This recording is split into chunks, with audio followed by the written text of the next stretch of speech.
దేవుని హృదయమునకు సమీపముగా, ఆయన సమీపములో ఉండగా ఆయనను వేడుకొనుడి. యెషయా 55:6. ఆయన సమీపములో ఉండగా ఆయనను వేడుకొనుడి అనగా ఆయన మనతో మాట్లాడునప్పుడు ఆయన వాక్యమును అంగీకరించి ఆయన ఆలోచన ప్రకారముగా మన యొక్క జీవితములను సరిదిద్దుకొని సవరించుకొనుటయే. మనము మన శోధనల వేళలో, శ్రమల వేళలో దేవునికి సమీపముగా జీవించిన ఎడల, కీర్తనకర్తతో కలిసి మనము కూడా దేవుడు మనకు ఆశ్రయమును దుర్గమునై ఉన్నాడు, ఆపత్కాలములో ఆయన నమ్ముకొనదగిన సహాయకుడు, కీర్తన 46:1 అని ధైర్యముగా సాక్ష్యమివ్వగలము.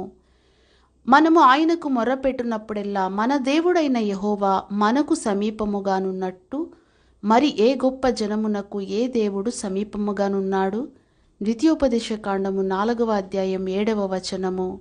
ఒకవేళ నీవు నేడు దేవుని విడిచిపెట్టి బహుదూరముగా జీవించిన ఎడల, ఆయన సన్నిధి నుండి దూరముగానున్న ఎడల, ఆయన ప్రేమ నుండి దూరముగానున్న ఎడల, ఆయన కృప నుండి బహుదూరముగానున్న ఎడల, ఆయన శక్తి నుండి దూరముగానున్న ఎడల, ఆయన మంచితనము నుండి దూరముగా వెళ్ళిన ఎడల, మీరు ఒక శ్రమను గాని శోధనను గాని ఎదుర్కొనున్నప్పుడు దేవుడు మిమ్మల్ని విడిచిపెట్టి దూరముగానున్నట్లుగా మీరు కనుగొనెదరు.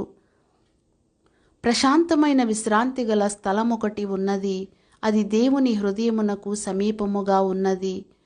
పాపము తొందర పెట్టని స్థలం ఒకటి కలదు, అది దేవుని హృదయమునకు సమీపముగా ఉన్నది. మధురమైన ఆదరణ గల స్థలం ఒకటి కలదు, అది దేవుని హృదయమునకు సమీపముగా ఉన్నది.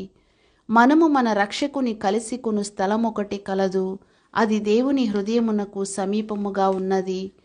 మనము పూర్ణ విడుదల ప్రాప్తించుకొను స్థలం ఒకటి కలదు, అది దేవుని హృదయమునకు సమీపమున ఉన్నది. ఎక్కడ చూచినా ఆనందముతో సమాధానముతో నిండిన స్థలం ఒకటి కలదు, అది దేవుని హృదయమునకు సమీపమున ఉన్నది. మీ హృదయము దేవుని విడిచిపెట్టి దూరముగానున్నప్పుడు మీకు తృప్తి గాని విశ్రాంతి గాని ఉండదు. మీ యొక్క జీవితము చేదుగాను, రిక్తముగాను, చీకటిగాను, అపవిత్రముగాను, మోడుబారినట్లుగాను ఉండును. మన శ్రమల వేళల్లో నమ్ముకొనదగిన సహాయకుడుగా మన దేవుని అనుభవించు ఆనందమును కలిగి ఉండునట్లు మనం ఆయనకు అతి సమీపముగా జీవించుటకై ఆయనే మనకు సహాయము చేదురుగాక.